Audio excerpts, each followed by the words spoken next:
For a couple of hours. What do the lines look like, and what are people telling you? Just to make sure you.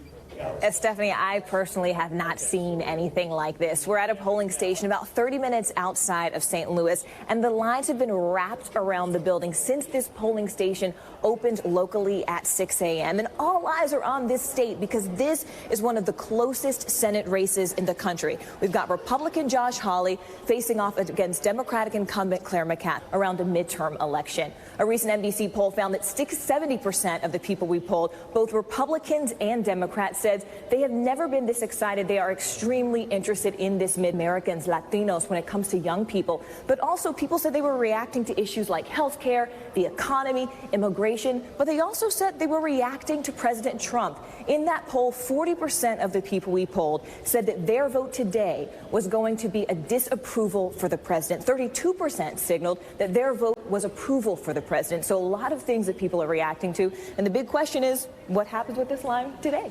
Stephanie? Well, I would like you.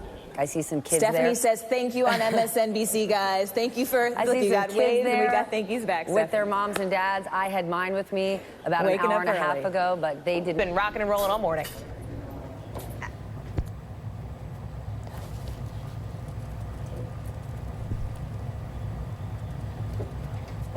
She's talking. We know she's talking. So, Craig, I have to tell you, there's a couple interesting things about Missouri voting. One, there's no straight ticket, but there's also no early voting. So that means everything is about today. This line has been wrapped around the inside of this building. You can't even see the end of it because it's where the building entrance is. And it's been like this since the start of the day. And everyone I've talked to, Republican, Democrats, said they haven't seen this level of enthusiasm around this midterm election. So Craig, this is the kind of enthusiasm we're hearing not only in Missouri, but also around the country. We did a recent NBC poll, and 70% of the people we spoke to, both Republican and Democrat, said that they were extremely interested in this midterm election. And Craig, we're talking double digits in terms of a bump in enthusiasm among African Americans, Latinos, young people. So this is a big time. And 40% people who gave us that poll, they said that this was a vote in disapproval of the president. And 32% said their vote today would be a vote in approval of the president and his agenda, hoping that it continues to pass through. Craig. Love to see it. Democracy.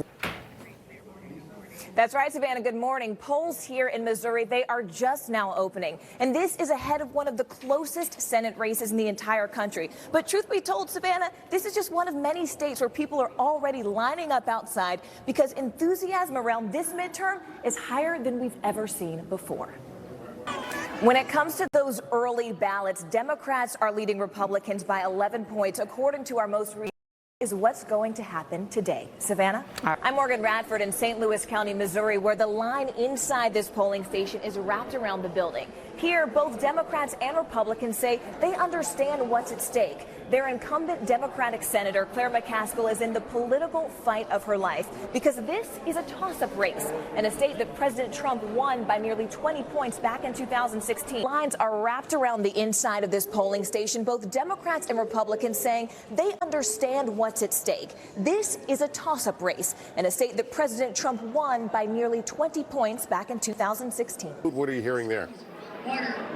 Lester, I have to say, here at the McCaskill headquarters, the room went from confident to cautiously optimistic, and now they've become very quiet as we watch these results come in. To be clear, we still do not have all of those votes counted, especially from some of those Democratic strongholds, namely Kansas City and St. Louis County. So those are places where McCaskill generally has a lot of supporters. Earlier tonight, McCaskill going to have to concede to Attorney General, her Republican challenger, Josh Hawley.